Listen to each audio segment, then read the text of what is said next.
தளபதி நான் வாக்கு கொடுத்துட்டு வந்திருக்கிறேன். இது யாரோட கோட்டைன்னு சொல்றாங்களோ அந்த கோட்டையை உடைச்சு தளபதி கோட்டையை கோயம்புத்தூரை மாத்தாம விட மாட்டோம் நாங்கெல்லாம்.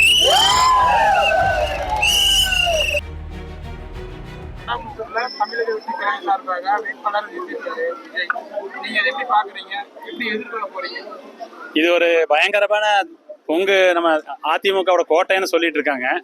முன்னாடி இருந்திருக்கலாம், ஆனா தளபதி முகத்துக்கு முன்னாடி எல்லாமே தூசு. இதெல்லாம் ஒரு விஷயமே கிடையாது.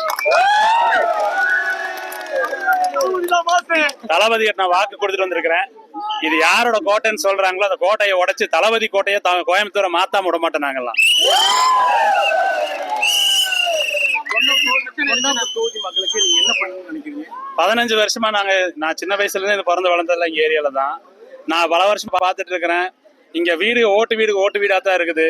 ஆனா மக்களுக்கு வந்து வருமானம் பெருசா வரல. நீங்க கான்ட்ராக்டர் எடுத்துட்டு ரோடு போடுறது, பாலம் கட்டுறது, இதெல்லாம் நீங்க என்ன பண்றீங்க, எதுக்கு பண்ணி எல்லாம் நம்மளுக்கு தெரியும். ஆனா மக்களுடைய வாழ்வாதாரத்துக்கு தேவையான வருமானம் அத 15 வருஷம் கொஞ்சமாவது மேல போயிருக்கா? இன்னும் குடிசை வீட்டுல தான் இருக்கிறாங்க. முதல்ல 1000 ரூபாய் சம்பளம் வாங்கிட்டு தானே இப்ப 15 வருஷம் கழிச்சு 1100 ரூபாய் வாங்குறாங்க. கடன் சுமை தான் ஜாஸ்தியா இருக்க தவிர அவங்களுக்கு நீங்க ஒண்ணுமே பண்ணல. ஆனா தளபதி ஆட்சி வந்த உடனே குடிசை வீடுகளும் மாடி வீடா மாறும். எல்லாத்துக்கும் வேலை வாய்ப்பு கிடைக்கும். குறிப்பா பெண்களுக்கு பாதுகாப்பு கண்டிப்பா தளபதி ஆட்சியில் நிறைய வரும்.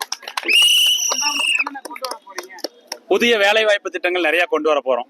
தளபதி சொன்ன அதே மாதிரி அவருடைய திட்டங்கள் நீங்க கேள்விப்படுங்க. இன்டர்ன்ஷிப் ப்ரோக்ராம்ல இருந்து இது குழந்தைங்க ஸ்கூல்ஸ்ல இருந்து எல்லாமே மாடர்னைஸ்டா பண்ணி நிறைய கொண்டு வந்துருக்காரு.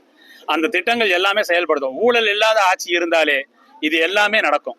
ஊழல் இருக்கிற ஆட்சி இருக்கிறனால தான் எதுவுமே நடக்காம இருக்குது. விவசாயிகளுக்கு இங்க ஸ்டோரேஜ் இதெல்லாம் கிடையாது, பெரிய ஃபெசிலிட்டி கிடையாது. ஆலாந்தோர சைட்ல இருந்து நானே சந்தைக்கெல்லாம் போயிருக்கேன். அங்க வெங்காய சந்தை, தக்காளி சந்தை எல்லாமே நான் பார்த்துருக்கிறேன். ஆனா அவங்களுக்கு சரியான ஸ்டோரேஜ் எதுவுமே கிடையாது. அந்த ஸ்டோரேஜ் எப்பவோ கொண்டு வந்திருக்கலாம், எவ்வளவோ நடந்திருக்கு. அது மட்டும் இல்லாம இங்க தீண்டாமை இருக்குங்க நல்லாவே தெரியும். அதெல்லாம் கண்டிப்பா நாங்க ஒழிக்காம விட மாட்டோம்.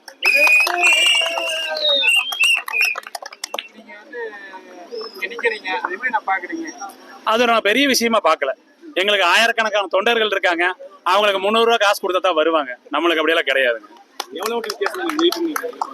பெரும்பான்மையான ஓட்டு வித்தியாசத்துல ஜெயிப்பேன். அவ்வளவுதான் நான் சொல்றேன்.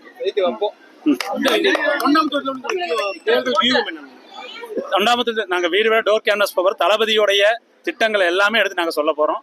அது ஒண்ணு போதும். தளபதி முகத்துக்கே வரும். இருந்தாலும் நாங்க அது எக்ஸ்ட்ராவா திட்டங்களை சொல்லும் போது உன்னி பல பேர் எங்கிட்ட வருவாங்க.